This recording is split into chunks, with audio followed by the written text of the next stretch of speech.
आषाढी एकादशीच्या निमित्तानं पंढरपुरात संत एकनाथ, संत तुकाराम आणि इतर पालख्या पंढरपुरात दाखल झाल्या.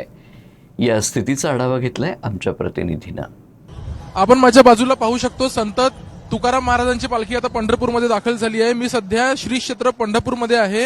माझ्या मागे तुम्ही पाहू शकता संत तुकाराम महाराजांची पालखी अखिल विठुरायाच्या नगरीत दाखल झाली. देहूपासून सुरू झालेला हा प्रवास आज पंढरपूरमध्ये येऊन पूर्ण झालाय. गेल्या अनेक दिवसांपासून उन्हाची तमा न बाळगता, पावसाची पर्वा न करता हातात टाळ, खांद्यावर भगवी पताका आणि मुखी विठ्ठल विठ्ठलचा गजर करत लाखो वारकरी आज पंढरीत पोहोचलेले आहेत. सध्या पंढरपूरमध्ये जिकडे पाहावं तिकडे भगव्या पताका, टाळ, मृदुंगाचा निनाद, अभंगाचा स्वर आणि विठ्ठल नामाचा गजर ऐकायला मिळतोय. महाराष्ट्राच्या संत परंपरेचा, भक्तीचा आणि संस्कृतीचा हा एक जिवंत उत्सव असल्याचं आपण पाहू शकतो. पालखी शहरात दाखल झालेली आहे. रस्त्याच्या दोन्ही बाजूला हजारो भाविक आपण या ठिकाणी पाहू शकतो. पालखीचं दर्शन घेण्यासाठी अनेक भाविक गर्दी करताना आपल्याला दिसत आहेत.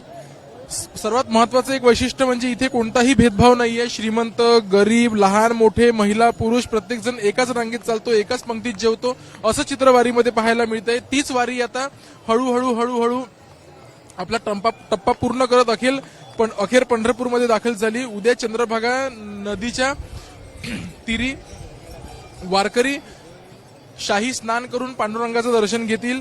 भाविकांमध्ये प्रचंड उत्साह सध्या पाहायला मिळतोय. प्रशासनाकडूनही देखील जोख सध्या नियोजन केल्याचं आपण पाहू शकतो. टाळ मृदंगाचा गजर, छोटे वारकरी देखील आपण पाहू शकतो. आता संत तुकाराम महाराजांच्या पालखीनंतर संत ज्ञानेश्वर महाराजांची देखील पालखी थोड्याच वेळात या ठिकाणी मिळेल. त्याचेही आपण अपडेट तुम्हाला वेळोवेळी देत राहू. कॅमेरा पर्सन विलास खडसेंसह मी कार्तिक फुटाणे, UCN न्यूज, पंढरपूर.